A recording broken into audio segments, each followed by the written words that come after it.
পুরান ঢাকার আরমানিটোলায় ঘটে যাওয়া একটা খুবই মর্মান্তিক হত্যাকাণ্ড নিয়ে আজ আমরা কথা বলছি। জগন্নাথ বিশ্ববিদ্যালয়ের ছাত্র জুবায়েদ হোসাইন তার রক্তাক্ত লাশ পাওয়া গেছে একটা বাড়ির সিঁড়িতে। ঘটনাটা বেশ আলোড়ন তৈরি করেছে, তাই না? হ্যাঁ, খুবই দুঃখজনক। আর আলোড়ন সৃষ্টিকারী তো বটেই। আমাদের কাছে এই ঘটনা নিয়ে কিছু সূত্র আছে, মানে একটা অডিও ক্লিপ আর একটা বিস্তারিত আর্টিকেল। ঠিক এই দুটো সূত্র ধরে আমরা আজকের আলোচনাটা সাজিয়েছি। চেষ্টা করব ঘটনার ভেতরের কথা, পুলিশের তদন্তে কি উঠে আসছে, আর বরগুনার রিফাত শরীফ হত্যাকাণ্ডের সাথে এর যে একটা তুলনার কথা উঠছে সেটা বোঝার। একদম আমাদের উদ্দেশ্য সেটাই, মানে এই সূত্রগুলো ঘেটে জুবায়েদ হত্যাকাণ্ডটা যতটা সম্ভব পরিষ্কারভাবে তুলে ধরা। কেন খুন হলেন তিনি, কিভাবে হলেন, এই যে ত্রিভুজ প্রেমের কথা আসছে সেটা আসলে কতটা জটিল ছিল, পুলিশ কি বলছে, আর মিন্নি রিফাত কাণ্ডের ছায়া কেন আসছে বারবার, এই সব কিছুই আমরা আলোচনা করব, অবশ্যই আমাদের হাতে যে তথ্য আছে তার ভিত্তিতে। আচ্ছা, তাহলে শুরুতেই জুবায়েদ হোসাইন সম্পর্কে একটু জেনে নিই। কে ছিলেন তিনি, সূত্র থেকে কি জানতে পারছি আমরা? জুবায়েদ হোসাইন জগন্নাথ বিশ্ববিদ্যালয়ের পরিসংখ্যান বিভাগের ছাত্র ছিলেন 2019-20 সেশনের। শুধু ছাত্রই না, কুমিল্লা জেলা ছাত্র কল্যাণ পরিষদের সভাপতিও ছিলেন। ওহ, বেশ সক্রিয় ছিলেন তাহলে। হ্যাঁ, আর বিশ্ববিদ্যালয়ের শাখা ছাত্রদলের আহ্বায়ক কমিটির সদস্যও ছিলেন তিনি। মানে পড়াশোনার পাশাপাশি সংগঠনেও বেশ যুক্ত ছিলেন। বোঝা গেল। আর হত্যাকাণ্ডটা মানে কখন কোথায় ঘটল? ঘটনাটা ঘটে রবিবার 19 অক্টোবর। সময়টা বিকেল 4:45 মতো আনুমানিক আর কি। পুরান ঢাকার আরমানিটোলার একটা বাড়ি, 15 নম্বর নূরবক্স লেন, রোশান ভিলা নাম বাড়িটার। রোশান ভিলা, আচ্ছা। এই বাড়িতেই তিনি একজনকে পড়াতে যেতেন, বর্ষা নামের একাদশ শ্রেণীর ছাত্রী। প্রায় 1 বছর ধরে বর্ষাকে তিনি ফিজিক্স, কেমিস্ট্রি, বায়োলজি পড়াচ্ছিলেন। প্রায় 1 বছর। আর খুনটা কিভাবে করা হয়েছে, সূত্র কি বলছে? খুবই নৃশংসভাবে। সূত্র বলছে নতুন কেনা 2টো সুইচ গিয়ার ছুরি দিয়ে তাকে অ্যালোপাতারি কোপানো হয়েছে। সুইচ গিয়ার ছুরি? এগুলো তো এক ধরনের ভাঁজ করা ছুরি, তাই না, যা খুব দ্রুত খোলা যায়? হ্যাঁ, ঠিক তাই। আর তার লাশটা পাওয়া যায় ওই বাড়ির 3 তলার সিঁড়িতে, উপুর হয়ে পড়েছিল। নিচতলা থেকে 3 তলা পর্যন্ত সিঁড়িতে নাকি রক্তের দাগ ছিল। ভাবা যায়? সত্যি ভয়ঙ্কর। এই নৃশংসতার পেছনে কারণটা কি? সূত্রগুলো কিসের দিকে ইঙ্গিত করছে? মূল কারণ হিসেবে যেটা বারবার আসছে সেটা হলো একটা ত্রিভুজ প্রেম। খুবই জটিল একটা সম্পর্ক মনে হচ্ছে। ত্রিভুজ প্রেম? কারা ছিলেন এই সম্পর্কে? 3 জন। একজন তো জুবায়েদ নিজে, দ্বিতীয়জন তার ছাত্রী বারজিস শবনম বর্ষা, যার বাবার নাম গিয়াসউদ্দিন, আর তৃতীয়জন হল মাহের রহমান। মাহের রহমান? তিনি কে? মাহেরকে বর্ষার দীর্ঘদিনের প্রেমিক বলা হচ্ছে, মানে প্রায় 9 বছরের সম্পর্ক। কিছু সূত্রে আবার সাবেক প্রেমিকও বলা হচ্ছে। তো এই 3 জন মিলেই তৈরি হয়েছে এই জটিল সমীকরণটা। আচ্ছা, এই সম্পর্কের টানাপোড়েনটা ঠিক কেমন ছিল? মানে সূত্রগুলো থেকে কি বোঝা যায়? সূত্রগুলোতে যা বলা হচ্ছে তা বেশ, মানে যাকে বলে নাটকীয়। বলা হচ্ছে যে বর্ষা তার শিক্ষক জুবায়েদের প্রতি দুর্বল হয়ে পড়েন একটা সময়। নিজের টিচারের প্রতি? হ্যাঁ, এবং তিনি নাকি তার প্রেমিক মাহিরকে সেটা জানিয়েও দেন। বলেন যে মাহিরকে তার আর ভালো লাগছে না। ও, তারপর? কিন্তু মজার বা অদ্ভুত ব্যাপার হলো, এর কিছুদিন পরেই বর্ষা আবার মাহিরকে জানান যে জুবায়েদকেও তার এখন আর ভালো লাগছে না। মানে দুজনের কাউকে ভালো লাগছে না? এটা তো বেশ অদ্ভুত। হ্যাঁ, বেশ দ্বিধাগ্রস্ত একটা অবস্থা। পুলিশের সূত্রের বরাত দিয়ে আর্টিকেলটিতে বলা হয়েছে এই টানাপোড়েন, এই অস্থিরতা থেকেই নাকি জুবায়েদকে পৃথিবী থেকে সরিয়ে দেওয়ার পরিকল্পনাটা আসে। এই আবেগীয় দোলাচলের পরিণতি এত ভয়ঙ্কর, হত্যার পরিকল্পনা? সূত্র অনুযায়ী পুলিশের ভাষ্য অন্তত সেটাই। তারা বলছে সেপ্টেম্বরের 25 তারিখের দিকে, মানে ঘটনার বেশ কিছুদিন আগে থেকেই বর্ষা আর মাহির মিলে জুবায়েদকে হত্যার পরিকল্পনা শুরু করেন। উদ্দেশ্য একটাই, জুবায়েদকে তাদের মাঝখান থেকে সরিয়ে দেওয়া। আর্টিকেলটিতে বর্ষার একটা কথা উল্লেখ করা হয়েছে যেটা তিনি মাহিরকে বলেছিলেন বলে দাবি করা হচ্ছে।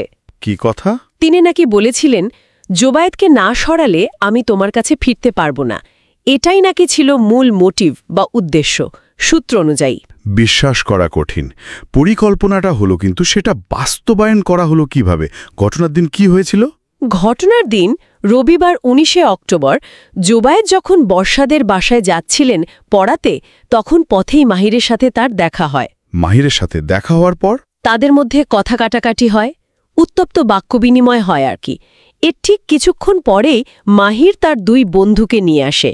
একজনের নাম জানা গেছে ফরদিন আহমেদ আইলান, আরেকজনের নাম জানা যায়নি। তারপরেই তারা 3 জন মিলে ওই নতুন কেনা সুইচ গিয়ার ছুরি দিয়ে জোবায়েদকে আক্রমণ করে। আর বর্ষার ভূমিকা কি ছিল তখন? একটা গুরুতর অভিযোগ আছে বর্ষার বিরুদ্ধে। বলা হচ্ছে বর্ষা নাকি ফোন করে মাহিরকে জানিয়ে দিয়েছিল জোবায়েদ ঠিক কোথায় আছে, মানে তার অবস্থানটা নিশ্চিত করেছিল, যা হত্যাকাণ্ডকে সহজ করে দেয়। সরাসরি সহায়তা। কিন্তু সবচেয়ে মর্মান্তিক যে অংশটা উঠে এসেছে সূত্রগুলোতে, সেটা হলো জোবায়েদের একদম শেষ মুহূর্তগুলো। হ্যাঁ, ওটা পড়লে গায়ে কাঁটা দেয়। পুলিশের বর্ণনার ভিত্তিতে সূত্রগুলো যা বলছে, ছুরি মারার পরেও জোবায়েদ নাকি কিছুক্ষণ বেঁচে ছিলেন আহত অবস্থায়। হ্যাঁ, মারাত্মক জখম, সারা শরীর রক্তে ভেসে যাচ্ছে। এই অবস্থাতেই তিনি কোনো রকমে সিঁড়ি বেয়ে দোতলা থেকে 3 তলায় উঠে যান। 3 তলায়? হ্যাঁ, যেখানে বর্ষা ছিলেন। হ্যাঁ, সূত্র বলছে বর্ষা সেখানেই দাঁড়িয়েছিলেন। জোবায়েদ তার কাছে সাহায্য চেয়েছেন, আকুতি করে বলেছেন, বর্ষা, আমাকে বাঁচাও। নিজের ছাত্রীর কাছে বাঁচার আকুতি? কি জবাব দিয়েছিল বর্ষা? সূত্র কি বলছে? সূত্র অনুযায়ী বর্ষার উত্তর ছিল খুবই ঠান্ডা আর নির্মম। তিনি নাকি বলেছেন, তুমি না মরলে তো আমি মাহিরের হতে পারবো না। এও সম্ভব। এরপর জোবায়েদ নাকি দরজায় নক করেছিলেন। হয়তো ভেতরে কেউ ছিল, তাদের সাহায্য চেয়েছিলেন, কিন্তু কেউ দরজা খোলেনি। না, সেখানেই ওই 3 তলার সিঁড়িতেই তিনি লুটিয়ে পড়েন আর মারা যান। এই বিবরণ যদি এক বিন্দুও সত্যি হয়, তাহলে এটা যে কি ভয়ঙ্কর! আসলেই মানবিকতার চরম অবক্ষয় ছাড়া আর কি বলা যায়? ঘটনার পর পুলিশি তদন্ত কিভাবে এগুলো? বর্ষা, মাহির, এদের ব্যাপারে পুলিশ কি নিশ্চিত হলো? তদন্ত যখন শুরু হয়, বর্ষা প্রথমে নাকি কিছুই স্বীকার করেননি। বলেছিলেন তিনি কিছু জানেন না বা জড়িত না। স্বাভাবিকভাবেই হয়তো অস্বীকার করতে চেয়েছিল। হ্যাঁ, কিন্তু সূত্র বলছে যখন তাকে মাহিরের মুখোমুখি আনা হয়, তখন তিনি ভেঙে পড়েন, ঘটনার কথা স্বীকার করেন। তারপরই গ্রেফতার? হ্যাঁ, পুলিশ এরপর বর্ষা, মাহির রহমান আর মাহিরের বন্ধু ফারদিন আহমেদ আইলান সহ মোট 4 জনকে আটক করে।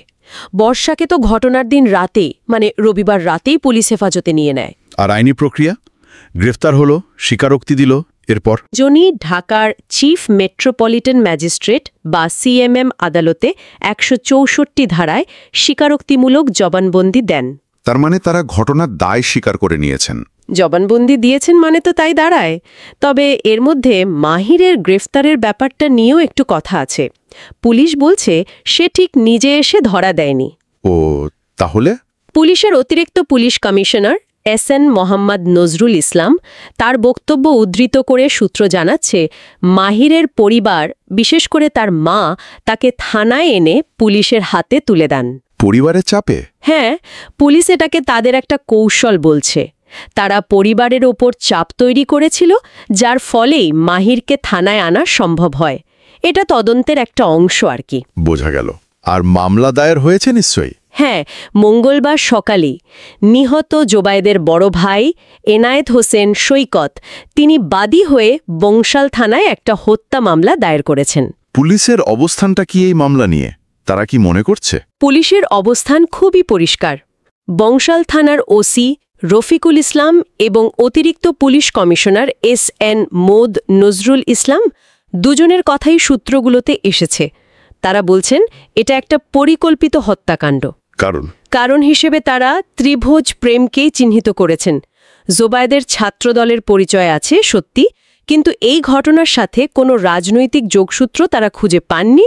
অন্তত এখন পর্যন্ত তদন্তে এটাই উঠে এসেছে। আর এখানেই তো সেই আলোচিত প্রসঙ্গকে আসছে, বরগুনার মিন্নি রিফাত হত্যাকাণ্ডের সাথে তুলনা। সূত্রগুলো বলছে পুলিশ সরাসরি এই তুলনাটা টানছে। ঠিক তাই। 2019 সালের জুন মাসের সেই ঘটনাটা মনে আছে নিশ্চয়ই? বরগুনা সরকারি কলেজের সামনে রিফাত শরীফকে কিভাবে দিনের আলোয় কুপিয়ে খুন করা হলো, নয়ন বট আর তার দলবল মেলে। হ্যাঁ, সে তো ভয়াবহ ঘটনা ছিল, ভিডিও ছড়িয়ে পড়েছিল। হ্যাঁ, আর সেই ঘটনায় রিফাতের স্ত্রী আয়েশা সিদ্দিকা মিন্নি, যিনি আবার নয়ন বন্ডের সাবেক প্রেমিকাও ছিলেন, প্রথমে খুব কান্নাকাটি করেছিলেন, কিন্তু পরে তদন্তে বেরিয়ে আসে তিনিই নাকি রিফাতকে ডেকে এনেছিলেন। তাকেও পরিকল্পনাকারী হিসেবে অভিযুক্ত করা হয়। সেই ঘটনার সাথে এই জোবায়েদ হত্যাকাণ্ডের মিলটা কোথায় পাচ্ছে পুলিশ? সূত্র কি বলছে? পুলিশ কয়েকটা নির্দিষ্ট মিলের কথা বলছে, যেমনটা সূত্রগুলোতে লেখা হয়েছে। প্রথম মিলটা হলো দুটো ঘটনার কেন্দ্রেই আছে একজন নারী আর দুজন পুরুষের মধ্যেকার জটিল সম্পর্ক, মানে সেই ত্রিভুজ প্রেম। আচ্ছা। আর দ্বিতীয় মিল হলো দুটো ক্ষেত্রেই নারীকে মূল পরিকল্পনাকারী বা অন্যতম প্রধান ষড়যন্ত্রকারী হিসেবে সন্দেহ করা হচ্ছে। পুলিশ বর্ষাকে এতটাই গুরুত্বপূর্ণ মনে করছে যে সূত্র বলছে তারা বর্ষাকে বরগুনার সেই মিন্নির আধুনিক প্রতিচ্ছবি পর্যন্ত বলেছে। এটা কিন্তু বেশ স্ট্রং একটা স্টেটমেন্ট। মিন্নির আধুনিক প্রতিচ্ছবি, বেশ। আর কি মিলের কথা বলা হচ্ছে? তৃতীয় মিল হল প্রিয়জনকে ডেকে আনা বা তার অবস্থান জানিয়ে দিয়ে তাকে বিপদের মুখে, মানে হত্যার মুখে ঠেলে দেওয়ার অভিযোগ। মিন্নির বিরুদ্ধে অভিযোগ ছিল রিফাতকে ডেকে আনার, আর এখানে বর্ষার বিরুদ্ধে অভিযোগ তিনি মাহিরকে জুবায়েদের অবস্থান জানিয়েছেন আর হয়তো হত্যায় প্ররোচনাও দিয়েছেন। আরেকটা মিল? চতুর্থ মিল হল দুটো ঘটনাই সমাজে ব্যাপক আলোড়ন ফেলেছে। রিফাতের হত্যার ভিডিও ভাইরাল হয়েছিল, আর এখানে জুবায়েদের সহপাঠীরা ঘটনার পরপরই রাস্তায় নেমে বিক্ষোভ করেছে, থানা ঘেরাও করেছে, রাস্তা অবরোধ করেছে, মানে পাবলিক রিয়াকশনটা বেশ তীব্র। তাহলে মূল মিলটা দাঁড়াচ্ছে ত্রিভুজ প্রেম, পরিকল্পিত হত্যাকাণ্ড আর তাতে নারীর অভিযুক্ত ভূমিকা, এই তো? হ্যাঁ, সূত্র থেকে পাওয়া পুলিশের ভাষ্য অনুযায়ী মূল প্যাটার্নটা এটাই। জায়গা আলাদা, মানুষ আলাদা, সময় আলাদা, কিন্তু এই ত্রিভুজ প্রেমের পরিণতিতে নৃশংস হত্যাকাণ্ড পুলিশ এই মিলটাই খুঁজে পাচ্ছে। এমনকি এটাও বলা হচ্ছে যে বর্ষা চাইলে হয়তো শেষ মুহূর্তে। হ্যাঁ, সূত্রগুলোতে তদন্তকারী কর্মকর্তাদের এমন ইঙ্গিত আছে যে বর্ষা হয়তো শেষ মুহূর্তে চেষ্টা করলে জোবায়েদকে বাঁচানো যেত, বা অন্তত বাঁচানোর চেষ্টা করতে পারতেন, কিন্তু অভিযোগ হলো তিনি তা করেননি। তবে এই তুলনাটা কতটা যুক্তিযুক্ত সেটা নিয়ে বিতর্ক থাকতেই পারে। এটা কি তদন্তের সাহায্য করছে নাকি ঘটনাকে সরলীকরণ করে ফেলছে, সে আলোচনা ভিন্ন, কিন্তু পুলিশ যে এই সংযোগটা দেখছে সেটা স্পষ্ট। ঘটনার পর আর কি হলো? মানে জুবায়েদের দাফন, ছাত্রদের প্রতিক্রিয়া? সোমবার মানে 20 অক্টোবর ময়নাতদন্তের পর জুবায়েদের মরদেহ তার ক্যাম্পাসে জগন্নাথ বিশ্ববিদ্যালয়ে নেওয়া হয়। সেখানে তার প্রথম জানাজা হয়, ছাত্ররা, শিক্ষকরা অংশ নেন। এরপর মরদেহ নিয়ে যাওয়া হয় তার গ্রামের বাড়ি কুমিল্লায়, সেখানেই দাফন করা হয়েছে। আর ছাত্ররা তাদের বিক্ষোভের কথা বলছিলেন? হ্যাঁ, হত্যাকাণ্ডের খবর পাওয়ার পরে জুবায়েদের সহপাঠী, বন্ধুরা, সাধারণ শিক্ষার্থীরা প্রচণ্ড ক্ষুব্ধ হয়ে ওঠে। তারা তাৎক্ষণিকভাবে বংশাল থানার সামনে জড়ো হয়ে বিক্ষোভ করে, দোষীদের দ্রুত গ্রেফতার আর বিচারের দাবিতে স্লোগান দেয়। এমনকি পাশের তাঁতিবাজার মোড় অবরোধ করেও রেখেছিল বেশ কিছুক্ষণ। ছাত্রদলের কোনো প্রতিক্রিয়া ছিল, যেহেতু তিনি ছাত্রদলের সদস্য ছিলেন? অবশ্যই, ছাত্রদল থেকেও তীব্র নিন্দা জানানো হয়েছে। জুবায়েদ যেহেতু তাদের আহ্বান কমিটির সদস্য ছিলেন, তারা জোরালোভাবে এই হত্যাকাণ্ডের সুষ্ঠু বিচার দাবি করেছে। সব মিলিয়ে ঘটনাটা ছাত্র সমাজ ও রাজনৈতিক অঙ্গনেও বেশ তোলপাড় ফেলেছে। তাহলে পুরো আলোচনাটা যদি একটু গুছিয়ে আনি, আমরা দেখলাম জগন্নাথ বিশ্ববিদ্যালয়ের ছাত্র জুবায়েদ হোসেনের অত্যন্ত নৃশংস হত্যাকাণ্ডের ঘটনা। সূত্র থেকে পাওয়া তথ্য অনুযায়ী এর পেছনে আছে এক জটিল ত্রিভুজ প্রেমের গল্প। হ্যাঁ, যেখানে তার ছাত্রী বর্ষা এবং বর্ষার পুরনো প্রেমিক মাহিরের জড়িত থাকার অভিযোগ উঠছে।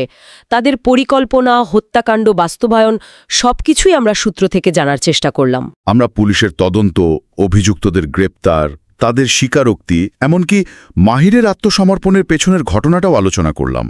আর সবচেয়ে গুরুত্বপূর্ণভাবে বরগুনার মিন্নি রিফাত হত্যাকাণ্ডের সাথে পুলিশ কেন এর তুলনা করছে সেই সাদৃশ্যের দিকগুলো আমরা সূত্র অনুযায়ী তুলে ধরলাম। বিশেষ করে জোবায়েদের শেষ মুহূর্তে বর্ষার কাছে সাহায্য চেয়ে না পাওয়ার যে মর্মান্তিক বিবরণ, সেটা সত্যি ভোলার মতো নয়। এই সূত্রগুলো থেকে পাওয়া তথ্যের দিকে তাকালে একটা বিষয় পরিষ্কার বোঝা যায়। তীব্র আবেগ, সেটা ভালোবাসা হোক, অধিকারবোধ হোক বা প্রতিহিংসা, নিয়ন্ত্রণের বাইরে চলে গেলে কতটা ভয়ঙ্কর হতে পারে। একদম। আর এখানেই হয়তো আমাদের আজকের আলোচনার শেষ ভাবনাটা। সূত্রগুলো যে ছবিটা আঁকছে তা আমাদের ভাবায় খুব সাধারণ মানবিক সম্পর্ক, যেখানে একাধিক পক্ষ জড়িয়ে পড়ে, সেখানে টানাপোড়েন থেকে কিভাবে এমন চরম সহিংসতা জন্ম নিতে পারে। এই ঘটনাটা আর অতীতের আরেকটা ঘটনার সাথে এর যে তুলনা টানা হচ্ছে, সেটা কি প্রেম বা বিশ্বাসঘাতকতা বা এই জাতীয় তীব্র অনুভূতির মুখে পড়লে মানুষের ভেতরের অন্ধকার বা ধ্বংসাত্মক প্রবণতাগুলো নিয়ে কোনো বড় প্রশ্ন তুলে দেয়? হয়তো দেয়। এই প্রশ্নগুলো নিয়েই আমরা আজকের আলোচনা শেষ করতে পারি। শ্রোতাদের আরও গভীর ভাবনার জন্য রেখে গেলাম।